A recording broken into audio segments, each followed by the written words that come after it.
Is the rider on the white horse in Revelation chapter 6 verse 2 Jesus Christ or not? Enjoy. The imagery of the four horsemen of the apocalypse is a very famous Bible passage, and a lot of speculation has evolved around these riders, especially the first rider, the rider on the white horse. Now, it's worth bearing in mind that John, without a doubt, has the book of Zechariah in the back of his mind when he's thinking about this apocalyptic vision or describing this apocalyptic vision. And we see in that verse in Zechariah that these horses went out to patrol the earth, to bring peace upon the earth, whereas in Revelation they are sent out to bring some sort of destruction, chaos upon the world. But it's unclear whether that judgment is the forces of evil operating in the world, or God sending judgment on the forces of evil. Certainly the use of colours in this vision is very important. Each colour sort of represents a certain thing. And also the instruments that each rider holds plays a very important role within their characterization. So let's begin with this first rider. Okay, it was a very early interpretation, at least the 2nd or 3rd century, beginning with Irenaeus, I believe, who suggested that the rider on the white horse in chapter 6, verse 2 was Jesus Christ. Alright, the first argument to prove that this is Christ would be that there is another rider on a white horse in chapter 19 of Revelation.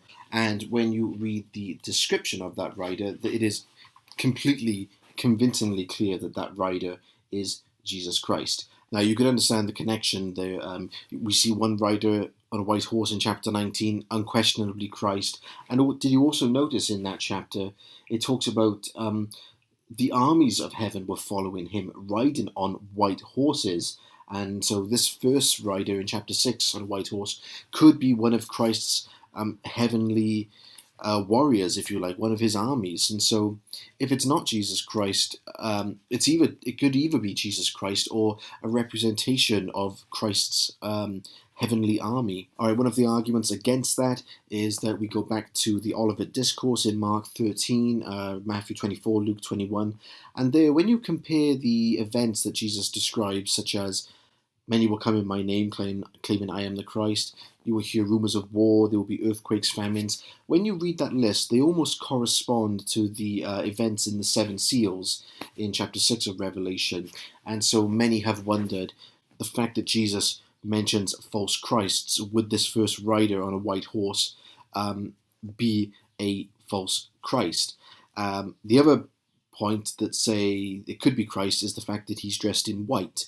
When you read the book of Revelation, white seems to represent purity, it represents heaven. But then other people will say, well, just because he's dressed in white doesn't mean he would be Jesus Christ. I mean, you also read in Revelation those who appear to be on the side of the Lamb, but they're actually, wolves in sheep clothing. The beast, which has 2 horns like a lamb, but it speaks like a dragon. So deception could be a very dominant factor in this character. So the fact that he's dressed in white may not be the deciding factor that he is Christ or represents one of Christ's people. However, another counter-argument to that would be John seems to go out of his way to tell us that this is Jesus Christ in chapter 19. We do not have to do any interpretation or any guesswork at all. The fact that we still have to speculate and wonder with the writer in chapter 6 does make me question as to whether it is Jesus Christ. Why didn't John make it explicitly clear like he does in chapter 19? Alright, another reason that it could not be Christ is the instrument that he holds in his hand. Christ in chapter 19 holds the sharp double-edged sword coming from his mouth, and we also read that description in chapter 1. You find out in the book of Hebrews, chapter 4, I think it is, that the sharp double-edged sword represents the word of God, the gospel, the word of Christ, whereas the instrument he holds in chapter 6 is a bow. Now, as many have wondered, could the image of a bow represent the Parthian Empire? And in fact, there was a battle held between Rome and the Parthians in 62 AD on the river Tigris. However, We also have to remember one of the reasons to go on the other side to be that it could be Christ is that in general the Roman Empire is described as very satanic and demonic in the book of Revelation, almost like the Roman Empire is the big bad enemy. So the fact that he could be using imagery from the Parthian army may indicate that these are the forces in the world that will destroy this powerful empire that were persecuting the saints, persecuting God's people. But I suppose, would the bow be convincing evidence that it is Jesus Christ or one of Christ's people? Another connection the early Asia Minor Christians would have connected with the bow was the oracle Apollo. He was often depicted as having a bow, and so would they be borrowing that imagery to sort of um, describe it as a force of evil in this uh, story? And of course, we know that John uses Greek mythology quite a lot in the book of Revelation. I mean, in chapter 12, the whole image of the dragon pursuing the woman to eat her child. In Greek mythology, the story of Leto, Apollo, and Pythion. It could be very possible that John would be borrowing Greek images here. All right, another reason that it could be Christ is the fact that the term conquer and bent on conquest is used.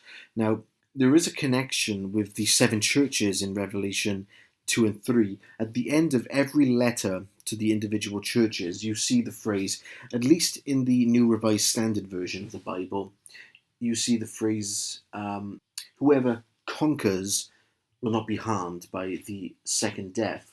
Whoever conquers, I will give them some of the hidden manna.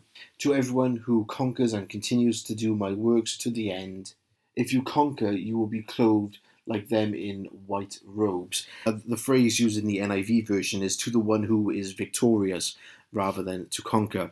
So the very fact that, these churches were conquering with the gospel in the midst of this evil empire and these satanic forces, could this rider be Jesus conquering with the gospel, or perhaps representing God's people conquering with the gospel?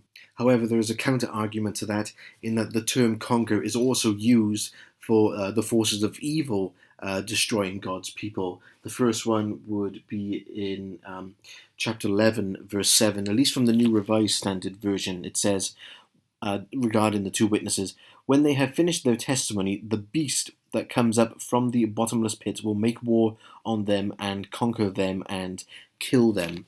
And then the beast from the sea, I believe it is in chapter 13, verse 7, also says, it was given power to wage war against God's holy people and to conquer them. So again, you have to ask yourself the question, would the phrase conquer be enough to convince you, either way really, that is this rider on the white horse a force of good or force of evil? All right, another argument that people say it's not Jesus Christ himself would be that you need to remember that Jesus Christ is the Lamb, the one in the throne room who's opening the seven seals, and he's situated in heaven. However, I've always wondered, could that be a case of this is the heavenly Christ and this is the earthly Christ, because we know that Christ can be in two places at once, or is it the Lamb is the heavenly Christ and the rider on the white horse is the gospel conquering out into the world? And so that's another point to consider. All right, another argument that it is not Jesus Christ would be the Greek word for the sort of crown, for the kind of crown that he's wearing. The Greek phrase for the crown in chapter 6 is a victor's wreath, whereas Jesus wears a royal crown in chapter 19, verse 12. And other people have suggested that the crown that the beast wears in other chapters would also be the same Greek word, I believe, for what the rider is wearing in chapter 6. So is it more, the crowns of earthly rulership, earthly empires, perhaps, rather than the heavenly crown? And also the phrase in chapter 6, and he was given a crown. I'm just wondering, Jesus, as the King of the universe, would already have the crown. Why would he need the crown to be given him. So that's another argument, something else for us to consider. All right, another argument that it might not be Christ is the identity of the fourth rider, who is identified. His name is Death, and Hades follows behind him. Now, at the end of the book, in chapter 20, verses 13, that says, "The sea gave up the dead that were in it, and Death and Hades gave up the dead that were in them, and each person was judged according to what they had done. Then Death and Hades were thrown into the lake of fire." Some versions of the Bible do not capitalize Death and Hades in chapter 20, like the NIV does that. But in the New Revised Standard Version, both Death and Hades are capitalized as names, as if they were names, as well as the verses in chapter 6, Death and Hades are capitalized. So the fact that the only people who were thrown into the lake of fire was the Satanic Empire, those who were against Christ. And so if the fourth rider represented such evil, then I suppose it would be logical to connect the other three riders as evil. All right, another argument I've heard that it could be Christ, or at least the forces of good conquering, the gospel conquering out, is the fact that there's a lot of sevens in the book of Revelation. We begin with seven churches, and many people have interpreted those churches to represent the Christian age throughout the centuries. So not only were they historical churches in the first century, but John sort of had the revelation of looking into the future, and this was the state or the condition of the church throughout the centuries. Now, that would mean the seven seals would also be such an extension of time.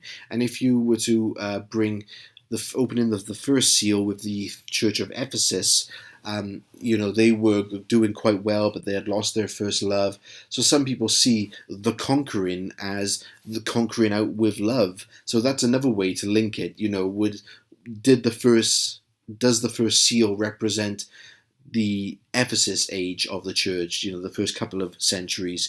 I suppose the only thing with that would be if you have a complete first century preterist approach, that you would only see those churches only as historical first century churches.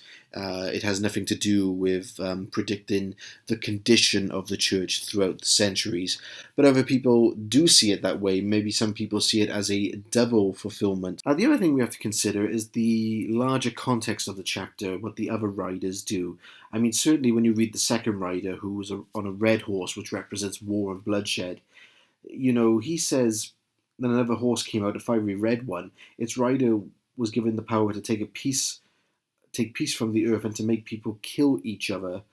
To him was given a large sword. On the third rider there was a black horse with a pair of balance scales in his hands. That probably represents famine and diseases, some say, and then of course pestilence. Then with the fourth rider, I suppose the question is, does this sound like God's will to take peace away from the earth and for everyone to start killing each other, and then for there to be these naturalistic events like famines, like pestilences and plagues? And so, I suppose we need to ask ourselves what is going on here.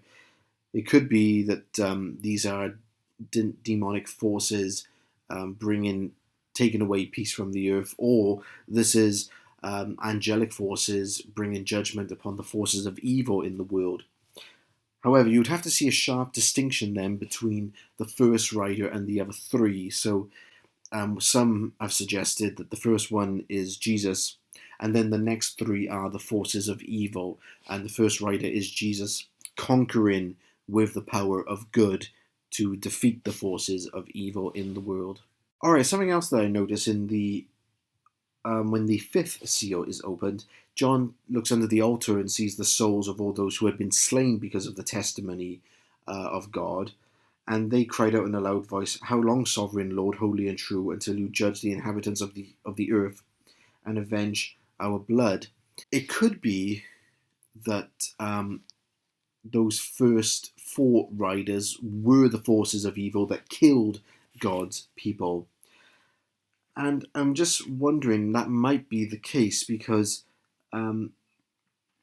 the text then says, each of them was given a robe, and they were told to wait a little longer until the full number of their fellow servants, their brothers and sisters, were killed just as they had been.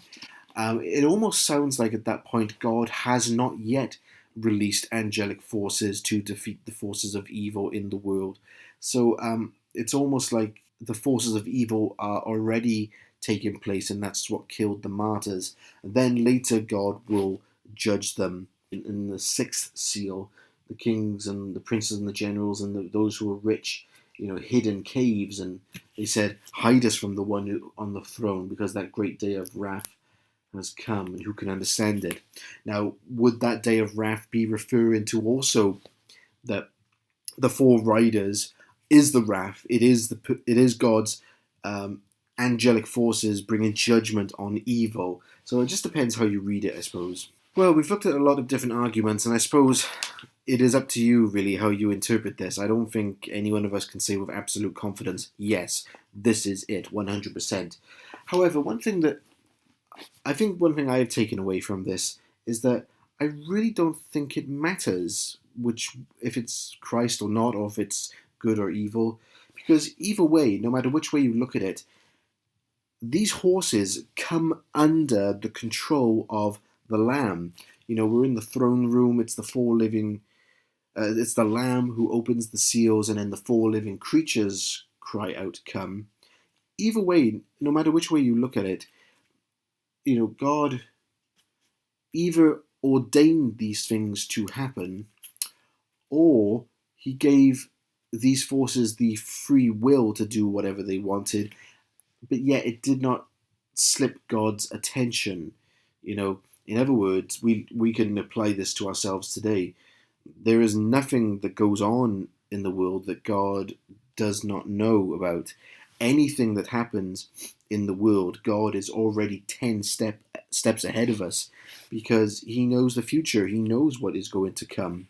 So, sometimes God allows evil in the world, because maybe He has a greater plan to turn that into good. Or indeed, this could be the forces of good destroying evil in the world. But no matter which way you look at it, God was in control, and the Lamb was in control, and the Lamb opened these seals, these judgments, and they were invited to come. So that's something else for us to consider. All right, thanks everyone for watching. Please let me know your thoughts by commenting. I'm sure I have not covered every single possibility, so if there's ones I've missed, please let me know. But thanks a lot.